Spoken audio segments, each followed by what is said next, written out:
জম্মু কাশ্মীরে ফের জঙ্গি হানা, অনন্তনাগে গুলিতে কনস্টেবলের মৃত্যু।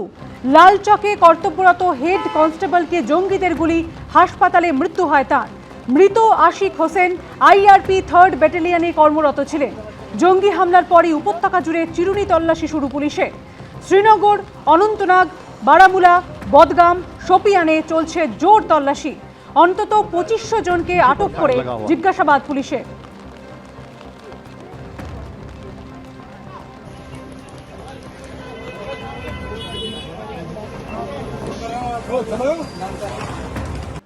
ভাইপোপন্থী তৃণমূলের নামো নিশান পশ্চিমবঙ্গে থাকবে না।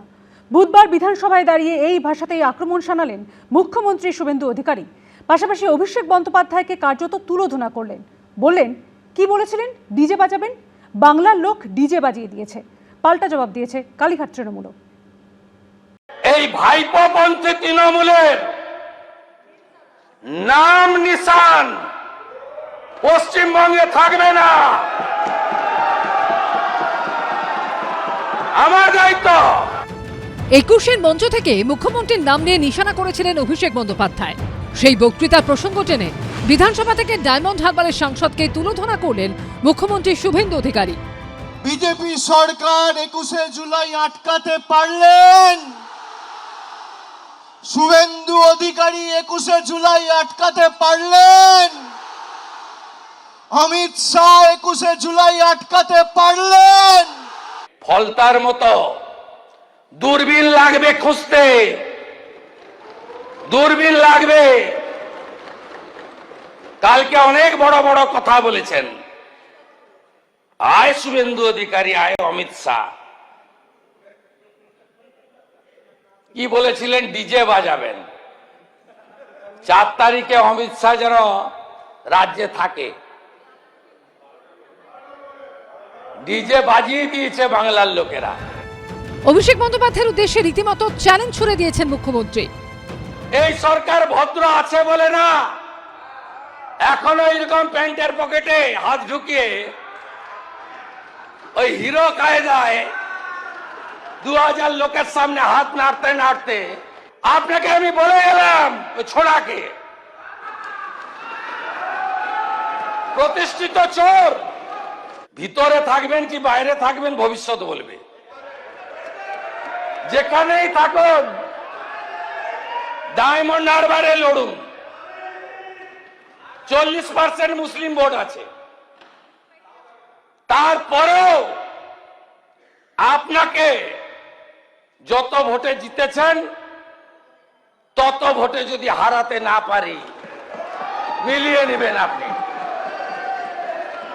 আপনার অবস্থা ওই সকল পুষ্পার থেকেও খারাপ হবে। ভোটে লড়ুন, কোথায় থাকবেন দেখবেন।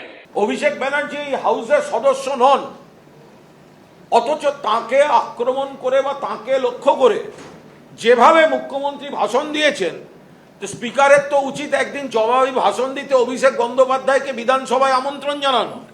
এটা কোন রীতি?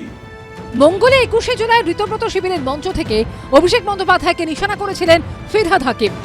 শেষ কথা বলবে না যারা লিফটে করে উঠে রাজনীতি করছে, তারা শেষ কথা বলবে না। প্যারাসুট থেকে এসে যারা রাজনীতি করছে তারা শেষ কথা বলবে না। এই দিন শহীদ দিবসের প্রসঙ্গ টেনে অভিষেক বন্দ্যোপাধ্যায়কে আক্রমণ শানালেন শুভেন্দু অধিকারী। কালকে তো শহীদ দিবস হয়নি। কেউ বলছেন ভাইপো প্যারাশুটে নেমেছে, আর ভাইপো বলছে নোট খাতা খুলে রাখো, 31-এ হিসাব হবে। আরে তুমি বাইরে থাকলে তো হিসাব হবে। 4টা মেয়ের পরে ডায়মন্ড হারবার গেছো, জোকা পেরিয়েছ, যাও না ডায়মন্ড হারবার। পান্নালাল হালদার নিয়ে যান চ্যাম্পিয়ন এমপি কে, যান নিয়ে। টেস্ট কেস হয়েছিল ফলতায় টেস্ট কেস। আরে আপনি এমপি, আঞ্চলিক দলের সর্বভারতীয় সাধারণ সম্পাদক, গরুর গাড়ির হেডলাইট কোনো ভোটে জিততে পারবেন না, কোন ভোটে। ওই লম্ফ জম্প কখনো কালীঘাট তৃণমূল, কখনো ঋতব্রত তৃণমূল শিবির, তো কখনো মুখ্যমন্ত্রী শুভেন্দু অধিকারী। ঘরে বাইরে নিশানায় অভিষেক বন্দ্যোপাধ্যায়, উজ্জ্বল মুখোপাধ্যায়, কৃষ্ণেন্দু অধিকারী ও আশাবুল হোসেনের রিপোর্ট, এবিপি আনন্দ। কোনোদিন আসতে পারবেন না, আপনাকে ফিরতে দেবে না অতীত। বিধানসভা থেকে এই ভাষাতেই মমতা বন্দ্যোপাধ্যায়কে আক্রমণ শানালেন শুভেন্দু অধিকারী। টানলেন 21শে জুলাইয়ের প্রসঙ্গ। পাল্টা জবাব দিয়েছে কালীঘাট তৃণমূল শিবিরও। কোনোদিন আসতে পারবেন না, আপনাকে ফিরতে দেবে না অতীত। আপনাকে ওই বিকালবেলা চপ খেতে খেতে ফেসবুকই করতে হবে। ভোটে ভরাডুবির পর ছাড়খাড় হয়ে গেছে মমতা বন্দ্যোপাধ্যায়ের দল। তৃণমূল নেত্রীর সমালোচনা করছেন তারই একদা স্নেহভাজন থেকে সতীর্থরা। মঙ্গলবার ছন্ন ছাড়া 21শে জুলাই দেখল রাজ্যবাসী। এরই মধ্যে বুধবার বিধানসভা থেকে 21শে জুলাই প্রসঙ্গ টেনে মমতা বন্দ্যোপাধ্যায়কে নিশানা করলেন শুভেন্দু অধিকারী। আটকাতে পারলে আটকান, রুখতে পারলে রুখে দেখান। আর আমি যদি থাকি, আমার টিম যদি থাকে, জেনে রাখবে আমরা আপনাদের ধরাশায়ী করে ছাড়বো। আর চোর ডাকাত গদ্দারদের ছেড়ে কথা বলবো না। সবাই গদ্দার, সব চোরেরা নাকি চলে গেছে ওদিকে। আপনি ভাবতে পারেন কি রুচি। বিড়লা তারামণ্ডলে বলছেন বেঁচে আছি, দেখে নেব।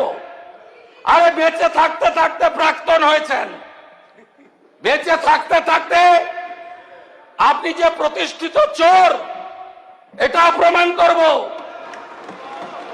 বেঁচে থাকতে থাকতেই দেখে যাবেন সব। মমতা বন্দ্যোপাধ্যায়ের উদ্দেশ্যে চ্যালেঞ্জ ছুড়ে দিয়েছেন শুভেন্দু অধিকারী। আপনি কি ভাবছেন আমি ছেড়ে দেব? সব এফআরটিকে নতুন করে রিইনভেস্টিগেট করতে হবে। ফুটানি ইন্টারন্যাশনাল লিডার, নিজের ওয়ার্ড জিততে পারে না। ভগবানের এমন মার, মিত্র ইনস্টিটিউশনে 4টে বুথে হারা। যত মুখ বন্ধ রাখবেন ততই আপনার মঙ্গল। রাজনীতির লড়াইয়ে ঢুকে পড়ছে বাঘও। সে আজকে লড়ে যাচ্ছে বাঘের মতো, এরাই লড়বে। তার কারণ এরা 50 বছর আগামী দিন রাজনীতি করবে। পিসি বলে 400 মামলা, তাও তো ভয় পায়নি ছেলেটা আমার। ওটা বাঘ না বিড়াল ফলটাতে একবার দেখেছেন? যতদিন যাবে দেখবেন। আজ যত চুরি ডাকাতি করেছেন হিসাব তো নয়, বের করব, গর্ত খুঁড়ে বের করব। আক্রমণ পাল্টা আক্রমণ, নিশানা পাল্টা নিশানা। বাদল অধিবেশনে ও গ্রীষ্মে নাচে ফুটছে পশ্চিমবঙ্গের রাজনীতি। কৃষ্ণেন্দু অধিকারী, আশাবুল হোসেন ও উজ্জ্বল মুখোপাধ্যায়ের রিপোর্ট, এবিপি আনন্দ। এবার সরাসরি মমতা বন্দ্যোপাধ্যায়কে বার্তা দিলেন কল্যাণ বন্দ্যোপাধ্যায়। বললেন, রক্তের সম্পর্কের লোকের জন্য নয়, আপনি নেতা হয়েছেন লক্ষ লক্ষ তৃণমূল কর্মীর জন্য। পাশাপাশি তিনি বলেন, মমতা বন্দ্যোপাধ্যায়কে বাস্তব পরিস্থিতিটা বুঝতে হবে। লক্ষ লক্ষ তৃণমূল কংগ্রেসের ওয়ার্কারের জন্য মমতা দি বাংলার নেত্রী হয়েছে। কোনো রক্তের সম্পর্কের লোকের জন্য মমতা দি বাংলার নেত্রী হননি। এবং সেই লড়াইয়ের দীর্ঘকালের সাথী আমি। মঙ্গলবার 21শে জুলাইয়ের মঞ্চে মমতা বন্দ্যোপাধ্যায়ের সঙ্গে বাদানুবাদের পর বুধবার রাগে, ক্ষোভে, অভিমানে কার্যত ফেটে পড়লেন কল্যাণ বন্দ্যোপাধ্যায়। অভিষেক করে তাহলে তো প্রবলেম হয়ে যাচ্ছে আমাদের। বাংলার মানুষ মমতা দির দিকেই তাকিয়ে আছে। মমতা দির জন্য লড়াই করতে আমি প্রস্তুত আছি, কিন্তু দিদিকেও বুঝতে হবে বাস্তবটা কি। দিদি যদি বাস্তব না বোঝে তাহলে দিদি যে দল তৈরি করেছে দিদি নিজের হাতে সেই দল শেষ করবে। মঙ্গলবার শহীদ স্মরণের মঞ্চে কল্যাণ বন্দ্যোপাধ্যায়ের ভাষণ চলাকালীনই পৌঁছন মমতা বন্দ্যোপাধ্যায়, কিন্তু শ্রীরামপুরের তৃণমূল সাংসদ দীর্ঘক্ষণ বক্তৃতা দিয়েছেন। এই অভিযোগে বিরক্তি প্রকাশ করেন তিনি। মঞ্চেই দুজনের বাদানুবাদ হয়। নেত্রী মমতা বন্দ্যোপাধ্যায় মঞ্চে এসেছেন, অভিষেক আছে বিড়লা প্ল্যানেটোরিয়ামের সামনে এই মহতী সভায়। তাদের অভিনন্দন জানাই। গত 2.5 মাসে এরপর বুধবার দিল্লিতে অভিষেক বন্দ্যোপাধ্যায়কে নিশানা করার পাশাপাশি খোদ মমতা বন্দ্যোপাধ্যায়কেও কড়া বার্তা দিলেন কল্যাণ বন্দ্যোপাধ্যায়।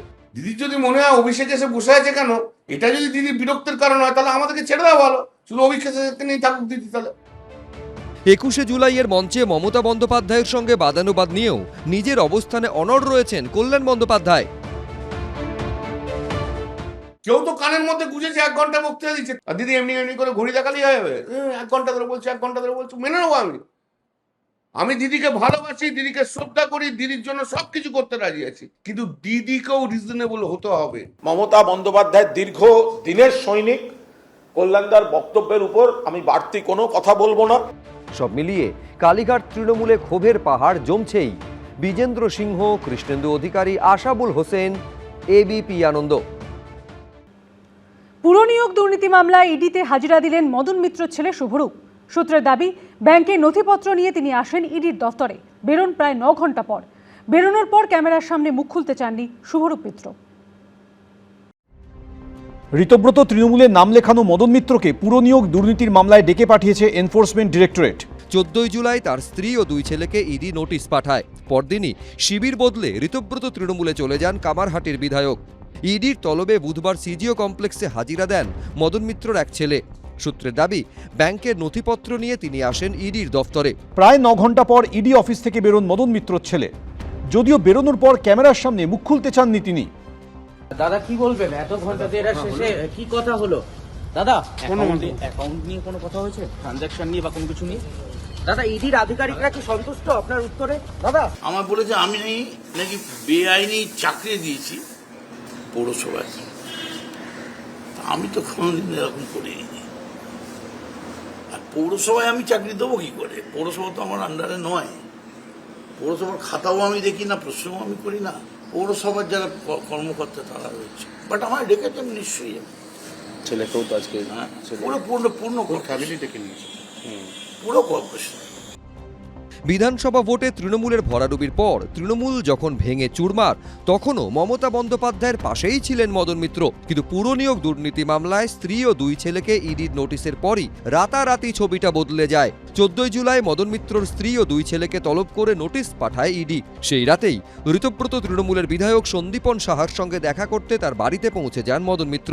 সন্দীপন সাহার বাড়িতে আমি স্বর্ণদার সঙ্গে দেখা করতে গিয়েছিলাম। স্বর্ণদা অনেকদিন বাদে, কোনোদিন আসিস না, আড্ডা মারবো, ফিশ ফ্রাই খাওয়াবো, আয়। ঢুকে পড়লাম, দেখা হলো, কথা হলো। পরদিন দুপুরে নিজেই গাড়ি চালিয়ে পৌঁছে যান বিধানসভায়। তারপর শটান বিরোধী দলনেতা ঋতব্রত বন্দ্যোপাধ্যায়ের ঘরে। ঋতব্রত তৃণমূলের হাত ধরে অভিষেক বন্দ্যোপাধ্যায়কে নিশানা করতে শুরু করেন মদন মিত্র। ওই অভিষেক ব্যানার্জিকে দিয়ে বিজেপিকে হারানো যাবে না। ওই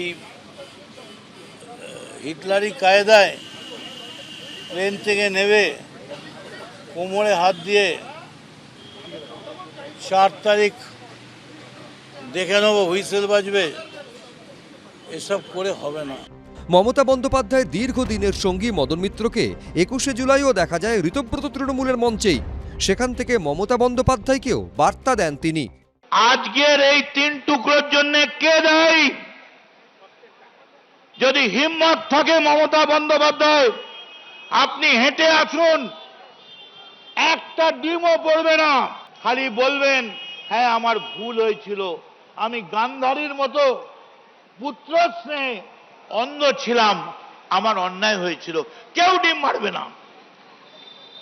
আপনি একবারও ভাবলেন না দলটার কথা? এই ডেকে পাঠানো আবার কি?